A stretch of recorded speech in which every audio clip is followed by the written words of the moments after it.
प्रेम हे बावरे भाग 10। तर मित्र आणि मैत्रिणींनो, तुम्ही जर आमच्या चॅनलवर नवीन असाल तर चॅनलला सबस्क्राईब करा आणि बेल आयकॉन प्रेस करा। तर मागील भागात आपण पाहिले की प्रणवची एक झलक पाहण्यासाठी पिहू आता वेडी होऊ लागली होती। काय होत आहे हे तिला कळेना झालं होतं, पण ती प्रणवशिवाय आजकाल कोणताच विचार करेनाशी झाली होती। तर आतापासून पुढे पिहू लायब्ररीमध्ये असते। सेमिस्टर जवळ आलेले असतात, त्यामुळे ती स्टडीसाठी बुक शोधत असते। बुक सेल्फच्या दुसरीकडे प्रणव उभा असतो। तो अचानक पिहू समोर येतो आणि पिहू अचानक प्रणवला पाहून दचकते। प्रणव म्हणाला, "ए, घाबरायला काय झालं पागल पोरी?" पिहू म्हणाली, "तूच भूतासारखा समोर येतोस आणि मलाच पागल बोलतोस?" प्रणव म्हणाला, "हे धर स्टडीसाठी बुक, खूप महत्त्वाचं आहे हे." इतकं बोलून तो तिथून निघूनही जातो। पिहू विचार करते, याला सर्वच कसं कळतं? मी जे बोलत नाही ते सुद्धा हा समजून जातो।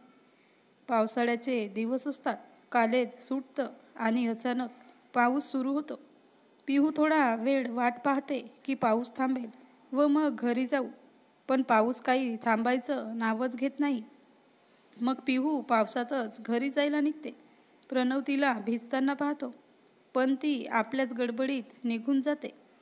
अजून घरी पोहोचतच होती पिहू की तिचा फोन वाजतो।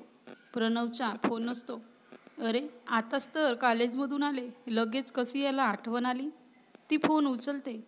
प्रणव म्हणाला, "हॅलो, ए तू मूर्ख आहेस का? डोकं आहे की नाही तुला? कधी तर त्याचा वापर करत जा." पिहूला त्याचं बोलणं ऐकून शॉकच बसतो। हा असा का बोलतोय? मी काय केलं आता? मित्र आहे म्हणून काही पण बोलेल का? खडूस कुठला? तरी ती शांतपणे विचारते। खरं तर तिला खूप राग आलेला असतो आणि काहीच न बोलता फोन ठेवून द्यावा असं तिला वाटत होतं। पिहू म्हणाली, "असं का बोलतो आहेस? काय केलं मी?"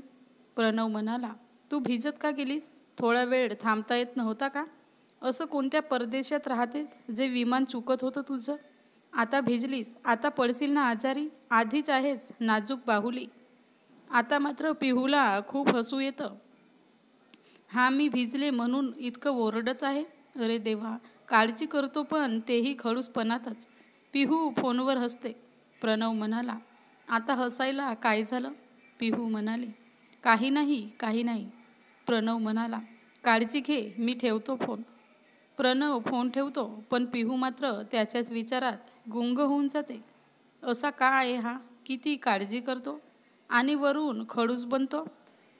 दिवस भरभर जात होते आणि पिहू प्रणवच्या वागण्याने, बोलण्याने अजूनच त्याच्या प्रेमात गुरफटून जात होती।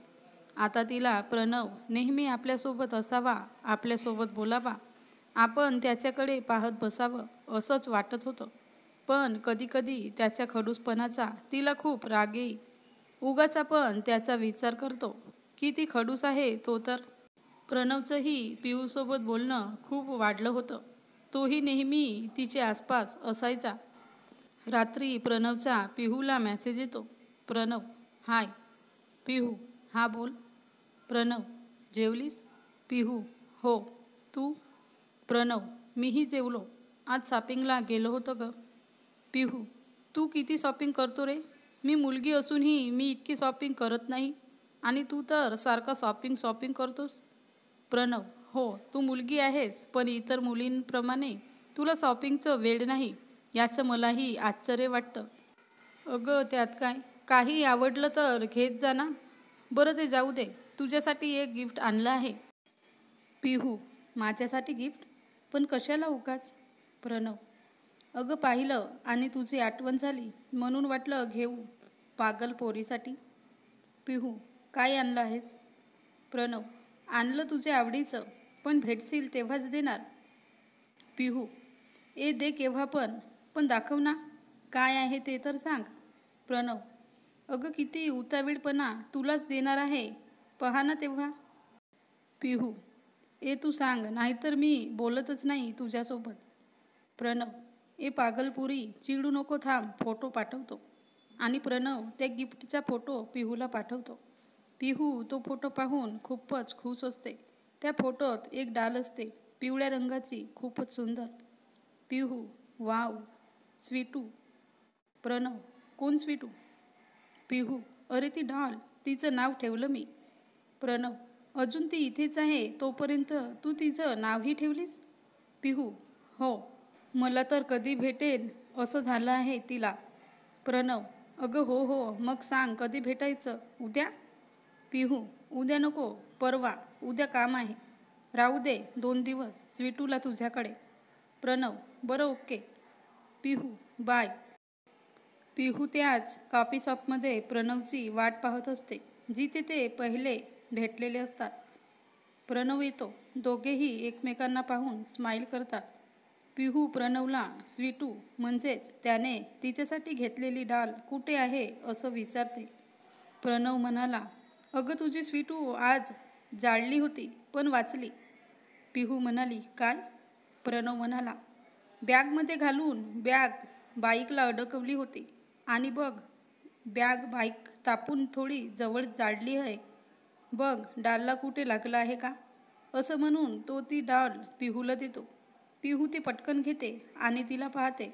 खूप मऊ मऊ असते डाल. पिहू तिला आपल्या गालाजवळ नेऊन तिचा मऊ स्पर्श अनुभवते. हे पाहून प्रणव खूप हसतो. प्रणव म्हणाला, अगं इतकी मोठी झाली आहेस तरी अजून कसली तुझी आवड? पिहू म्हणाली, आता मोठं झालं म्हणून का डाल आवडू नये? मला तर लहानपणापासूनच आवडतात. असू दे, अशीच आहे माझी आवड. प्रणव, बरं बाई, ती तुझी डॉल आणि तू माझी गुडिया. पिहू म्हणाली, गुडिया? काय? मी काय गुडिया आहे? प्रणव म्हणाला, हो, तू गुडियाच आहेस, माझी गुडिया. आजपासून मी तुला माझी गुडियाच म्हणणार. पिहू म्हणाली, बरं बाबा, म्हण जशी तुझी इच्छा. प्रणव म्हणाला, आज नाश्ता करायचं. गेल्या वेळी सारखं फक्त कॉफी नाही, मला तर खूप भूक लागली आहे. पिहू म्हणाली, ओके बरं. दोघे नाश्ता करतात व नंतर घरी जातात. पिहू तर आज खूप खुश असते कारण आज प्रणवने तिला निकनेम दिलेलं असतं आणि तिला डॉलही भेटलेली असते आणि प्रणवही.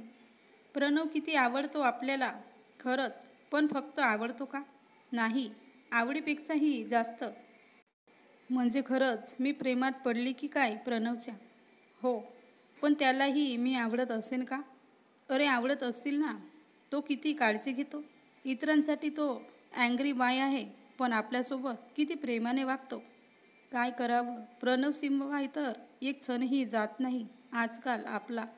पण सांगावं का त्याला आपण त्याच्यावर किती प्रेम करतो ते? पण इतक्या लवकर नको, लगेच नको.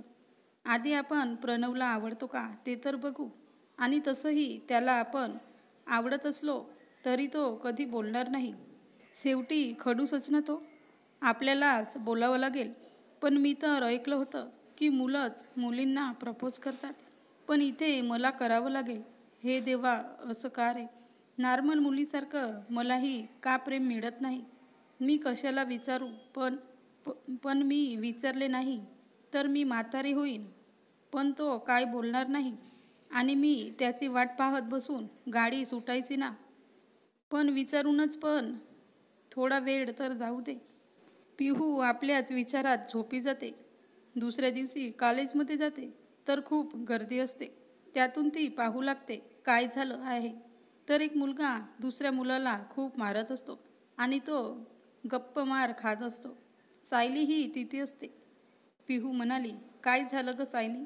सायली म्हणाली, अगं त्या मुलाचा चुकून धक्का लागला आपल्या कॉलेजमधील मुलीला. बिचारा कधीच सांगतो पण त्याचं ऐकून घेत नाही. सायलीचं बोलणं चालूच होतं की पिहू त्या मारणाऱ्या मुलाचा चेहरा पाहते आणि शॉक होते. तो तर प्रणव असतो. तिचे तोंडून प्रणव असं बाहेर येतं. सायली म्हणाली, अगं हो, प्रणवच मारत आहे त्याला. बिचाऱ्या मुलाची चुकी नाही गं.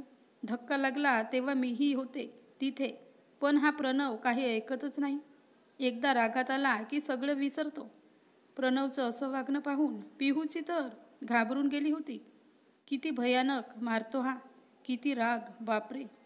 आणि आपण याला प्रपोज करायला चाललो होतो. आपल्यालाच एक ठेवून दिली त्याने तर आपण तर इथेच बेशुद्ध होऊ. पिहू आपल्या विचारात असते तेव्हा सर्वजण प्रणवपासून त्या मुलाची सुटका करतात व प्रणवला तिथून घालवतात. पिहू त्या मुलाजवळ जाऊन ठीक आहेस का म्हणून विचारते. तो हो म्हणतो. पिहू कॉलेजहून घरी येते. प्रणवशी बोलायची व त्याला मेसेज करायची तिची हिंमतच होत नसते. शेवटी प्रणवचं मेसेज येतो. प्रणव, हाय, आज दिसली नाहीस, लवकर गेलीस का? पिहू, हो. पिहू विचारातच बोलली, आता तुला काय सांगू, तुझा अवतार पाहून तर पळ काढला होता. प्रणव, काय करतेस, झालं का जेवण? पिहू, हो झालं. पिहू विचार करते, कॉलेजमध्ये जे झालं त्याबद्दल बोलावं का, पण बघू बोलून. पिहू मेसेज करते, प्रणव, तू त्या मुलाचं ऐकून तर घ्यायचं ना रे, किती मारलं तू त्याला. प्रणव, काय ऐकून घ्यायचं, आणि तुलाही वाटतं का माझीच चुकी होती? ओके, बरं, तुलाही वाटत असेल ना माझीच चुकी असेल तर बाय, मला बोलायची इच्छा नाही. बापरे, याला समजवायला गेलं तर हा तर आपल्यावरच राग काढत आहे, नको बोलायला, असं म्हणून पिहूही त्याला काहीच रिप्लाय देत नाही. पिहू दुसऱ्या दिवशीही प्रणवसोबत बोलत नाही. मग पुन्हा प्रणव तिला मेसेज करतो. प्रणव, ए गुडिया, इतका राग का गं? ओके सॉरी, चुकलं माझं. बस मग काय, इतकं बोलल्यावर झालं. पिहू पिघडली ना? का पिघडणार नाही, शेवटी प्रणववर तिचं खूप प्रेम होतं. पुन्हा दोघे पहिल्यासारखे बोलू लागतात आणि प्रेमाचं भूत पिहूच्या डोक्यावर चढून बसतं. तर मित्रांनी मैत्रिणींनो, हा भाग कसा वाटला कमेंटमध्ये सांगा आणि सबस्क्राईब करा.